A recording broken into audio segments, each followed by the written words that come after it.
بند مهدور حقه في السنه الدوريه ومحدش بيتكلم عنه، وهو سير الدينامو. والسيور هنا اللي انا بتكلم عنها مش سيور مجموعه بس، لا ده في دينامو وباور وكاتينا وحاجات تانية كتير. ايه بقى اللي يخلي شركات كبيره وعلامات كبيره زي تويوتا ونيسان وهيونداي وكيا يعتمدوا على مورد للعربيات بتاعتهم كاو اي ام بدل مورد تاني؟ والاو اي ام ده قلت لك قبل كده هي المصانع اللي بتصنع قطع الغيار للاصل، لان العلامات بتاعت العربيات ما بتشتريش اسم الشركه، هي بتعتمد على مورد كمورد اساسي لقطع الغيار بتاعتها. هي الاول بتحط مواصفات هندسيه سبيسيفيكيشن للسير وتشوف مين اللي يقدر ينفذها، ومن اهم المواصفات دي قوه الشد والمرونه ودرجات الحراره اللي بيتعرض ليها السير ده النهارده 45، ما بالك جوه المكنه عامل ايه، ومستوى الدوشه اللي بيعمله السير بدل في الشتاء ما تصحى تلاقيه بيصرخ كانك دوست على رقبته. توافقوا مع بكرات الدينامو والسير عشان خاطر السرعات العاليه. سير بقى اهم حاجه العمر الافتراضي للسير، يعني يقول لك 60,000 كيلو وهو يبقى بيمشي 120,000.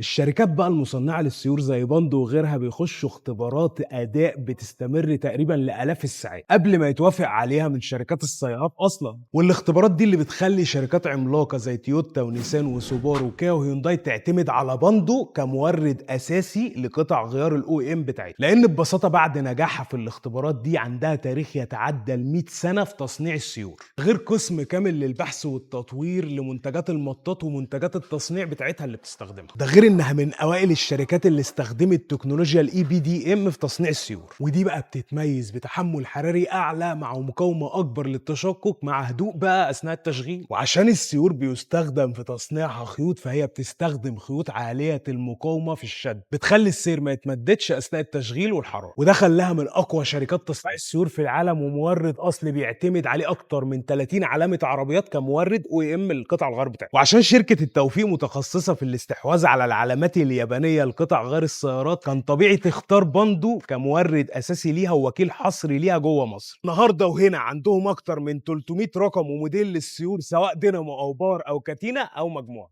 لو انت تاجر جمله او مركز خدمه فاكيد هتلاقي كل حاجتك هنا. ولو انت مستخدم قلت لك ما تقلقش، عندهم فروع كتير وممكن تطلب عن طريق الويب سايت. سلام.